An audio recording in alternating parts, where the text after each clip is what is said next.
Hi everyone, 90 ಡೇಸ್ನಲ್ಲಿ day 49. So ಇವತ್ತು ನಮಗೆ ಸ್ಪೆಷಲ್ ಟ್ರೈನಿಂಗ್ ಇರೋದ್ರಿಂದ ಸೊ ಬೇಗನೆ ಹೋಗಬೇಕಾಗಿತ್ತು ಅಂತ ಬಸ್ಸಿಗೆ ಹೋಗಿದ್ದು. ಸೊ ನೈಟ್ ಸರ್ವಿಸ್ ಗಾಡಿ ಬರುತ್ತಲ್ಲ, ಸೊ ಅದಕ್ಕೆ ನಮ್ಮ ಹಸ್ಬೆಂಡ್ ಯಾರಿಗೋ ಹೇಳಿದರು. ಸೊ ಆ ಗಾಡಿ ಹೋಗಿದ್ದು. ಸೊ ಅಲ್ಲಿಂದ ಸೀದಾ ಹೊರಟು ಮಾದವರದಲ್ಲಿ ಇಳ್ಕೊಂಡು ಅಲ್ಲಿಂದ ಟ್ರೈನಿಂಗ್ ಹಾಲ್ ಹತ್ರ ಹೋಗಿ ಸೊ ಈ ರಿಜಿಸ್ಟ್ರೇಷನ್ ಎಲ್ಲ ಮುಗಿಸ್ಕೊಂಡು ಎಂಟ್ರಿ ಮಾಡಿದ್ದು. ಸೊ ಸ್ಟಾರ್ಟಿಂಗ್ ಎನರ್ಜಿನೇ ಬೂಸ್ಟ್ ಸಖತ್ತಾಗಿತ್ತು. ಬಂದಿದ್ದು ಒಬ್ಬೊಬ್ರು ಸ್ಪೀಕರು, ಅವ್ರದ್ದು ಸ್ಟೋರಿ, ಅವ್ರ ಬ್ಯಾಕ್ಗ್ರೌಂಡು, ಮೊದಲು ಹೇಗಿದ್ರು, ಸೊ ಇವಾಗ ಹೇಗಿದ್ರೆ. ಕೆಲವೊಬ್ರಿಗೆ ಹೇಳುವಾಗ ಅಯ್ಯೋ ಕತೆ ಹೇಳ್ತಾರೆ, ಇದೆಲ್ಲ ಸುಳ್ಳು ಅನಿಸುತ್ತೆ. ಬಟ್ ಅಂದರೆ ಪ್ರತಿ ಸತಿ ಹೇಳಿದ್ದನ್ನೇ ಹೇಳೋಷ್ಟು ಯಾರು ಅಂದರೆ ಇವಾಗ ಒಂದು ಕ್ಷಣ ಸುಳ್ಳು ಹೇಳೋರಿಗೆ ಗೊತ್ತಾಗ್ಬಿಡುತ್ತೆ ಅಲ್ವಾ.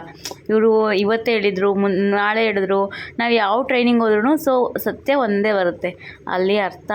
ಸೊ ಅಂದರೆ ನಂಬಬೇಕು. ಸೊ ಎಲ್ಲಿ ನಂಬಬೇಕು, ಯಾರನ್ನ ನಂಬಬೇಕು, ಹೇಗೆ ನಂಬಬೇಕು, ಅದನ್ನು ಕಲ್ತ್ಕೊಂಡ್ರೆ ಮಾತ್ರ ನಂಬೋದಕ್ಕೆ ಸಾಧ್ಯ. ಯಾರ್ಯಾರನೋ ನಂಬ್ಕೊಂಡು ಹೋದರೆ ಗೊತ್ತಿಲ್ಲ. ಸೊ ಎಲ್ಲಿ ನಂಬಬೇಕು ಅನ್ನೋದು ಮಾತ್ರ ನಮಗೆ ಗೊತ್ತಿರಬೇಕು. ಲಾಸ್ಟಲ್ಲಂತೂ ಸಖತ್ತಾಗಿ ಮುಗೀತು. ಸೊ ಎಂಡಿಂಗ್ ಎಲ್ಲ ಮುಗಿಸ್ಕೊಂಡು ಸೊ ಎಲ್ಲರೂ ಹೊರಟ್ವಿ. ನೋಡಿ, ಒಬ್ಬರು ಇಬ್ಬರು ದಡ್ರಿರ್ಬೋದು ರೀ, ಅಷ್ಟೊಂದು 1000 ಜನ ದಡ್ರಿರ್ತಾರ. ಅಪ್ಪ ದೇವರೇ. ಎಲ್ಲ ಮುಗಿಸ್ಕೊಂಡು ಸೀದಾ ಮನೆಗೆ ಹೊರಟ್ವಿ. Thank you so much.